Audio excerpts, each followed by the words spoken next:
Good afternoon, everybody, and welcome to today's event.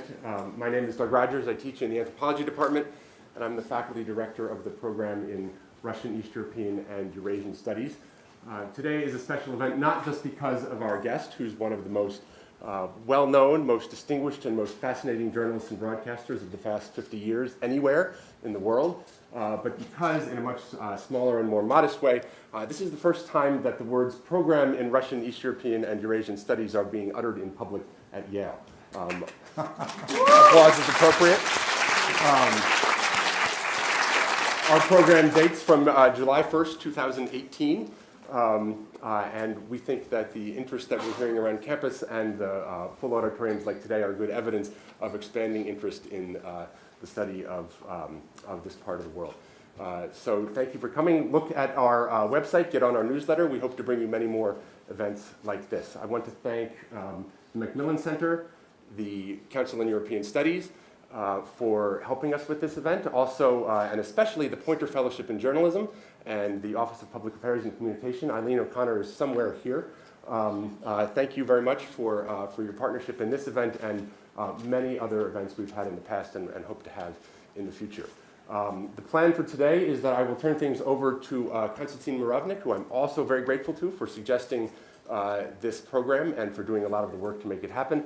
He'll introduce our guest, who will then speak for a little while, followed by a sort of open question and answer and discussion period. So without further ado, Kostya.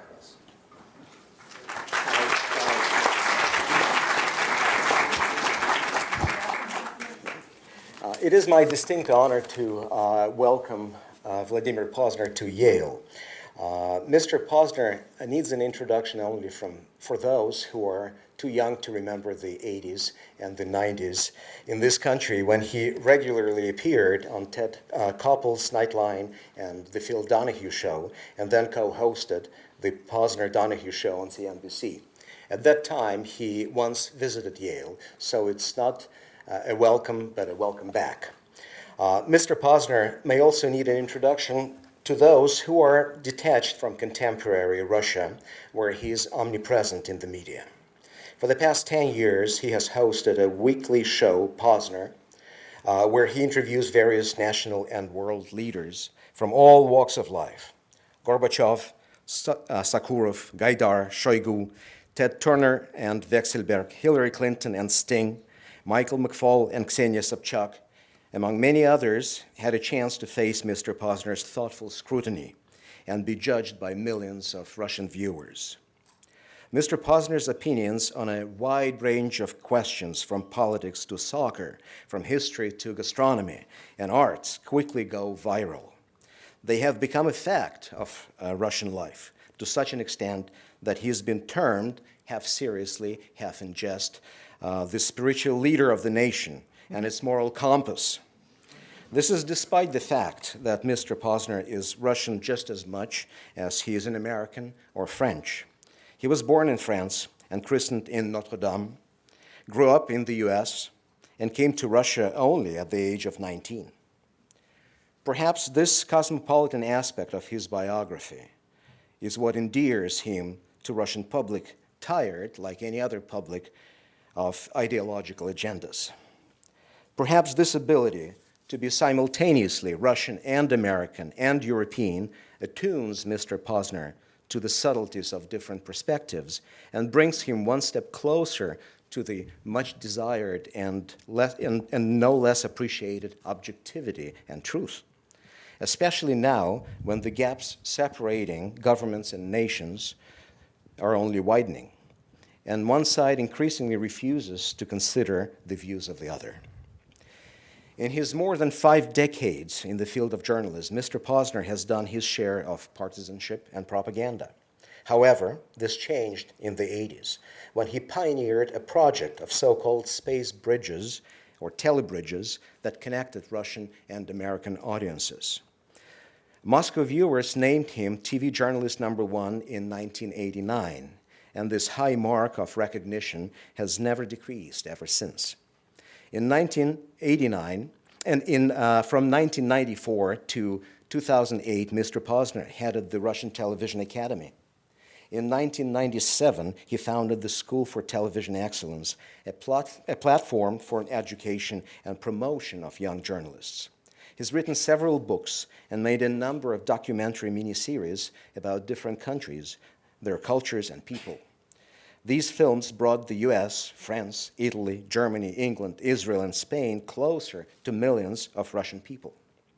It is my hope that this conversation with Mr. Pozner at Yale will also achieve what he has been so good at, that it will bring Russian views and opinions a little closer to our students and colleagues, and will maintain what we all need now the most, a dialogue based on mutual understanding and respect. So please join me in welcoming Vladimir Pozner.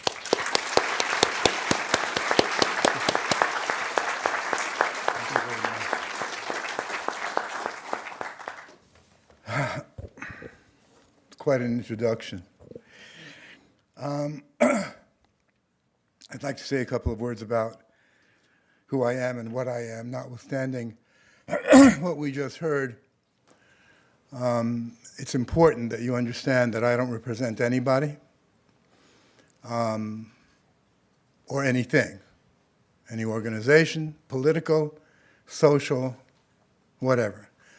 I represent myself. I am an independent journalist, and that's an animal that is disappearing in Russia and not only in Russia. I think for me it's important that I say that, and I hope I'm not going to speak long because I was told that we would have a conversation afterwards, and I think that might be the most interesting part of it because you have questions or views that you might want to share with me, and I can't guess them in advance. But there are certain things I'd like to say before we have that conversation. I'd like to say, first of all, that we are at an extremely dangerous moment today. Never have the relations between Russia and the United States, or the Soviet Union, that's what it was before, been at this level. During the worst times of the Cold War, when I was living in the Soviet Union, and I remember all that very, very well. Russians were anti-White House, anti-Wall Street, but not anti-American in their vast majority. In fact, there was a kind of a warm feeling vis-a-vis Americans. Today, that's different. Today, it's anti-American at the grassroots level, and there's a reason for it.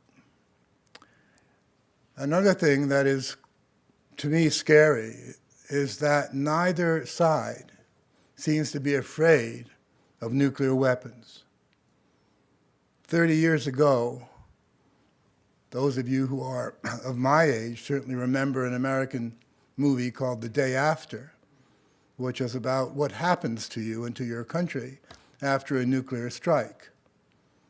There was fear of these weapons, as there was in the Soviet Union. There was a realization that these weapons can, and if used, will destroy our country.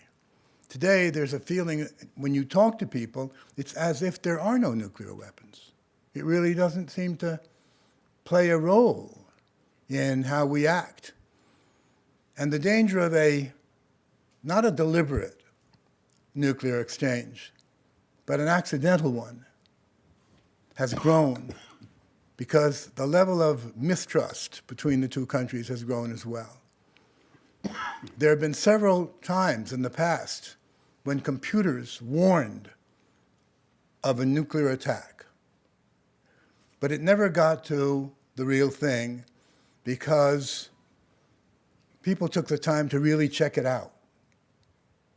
Now, they didn't have a long time. If an ICBM is launched from Russia, it'll take about 10 minutes for it to hit the US. So you don't have and vice versa, obviously. So you don't have a long time, but you do have some. But my feeling is that if today those same computers malfunctioned and said on either side that an attack has been launched, the response would be immediate. because the feeling is that this is what's going to happen. Not that long ago, we were all very optimistic, weren't we? Gorbachev, Gorby, Russians, we're going to be friends, we're going to be... And in such a really short period of time, how did this happen? Why are we at the point that we are today? And I'm not saying who's to blame, because that's not a productive way of looking at things. But we should try to understand exactly what did happen. The Soviet Union, once Gorbachev took over, didn't really last very long.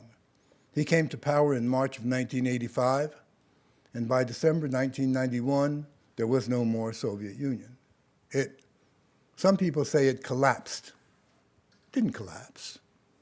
In a place called the Belaruskaya Pushcha, which is a kind of a forest, 3 presidents, the president of Ukraine, the president of Belarus, and the president of Russia proper, Mr. Yeltsin, decided to part company, decided to disband the Soviet Union. Now, each had his own reasons, definitely. But if we look at Mr. Yeltsin, his reason was very clear. He was the president of Russia, so he was number 2 to Gorbachev, because Gorbachev was president of the Soviet Union, of which Russia was part, the largest part, but only part. Get rid of the Soviet Union, and there's no president, and you get rid of Gorbachev. And that's precisely what he did. So no more Soviet Union, quickly no more Warsaw Pact, of course. That is to say, countries that were usually called Soviet satellites were part of a military alliance with the Soviet Union. That alliance disappeared. And so the United States had to figure out, how do we deal with this new entity called Russia? How do we deal with it? There's no more Soviet Union. What is going to be U.S. policy vis-a-vis this country? And of course, Yeltsin also had to think about what is going to be Russia's attitude towards the United States.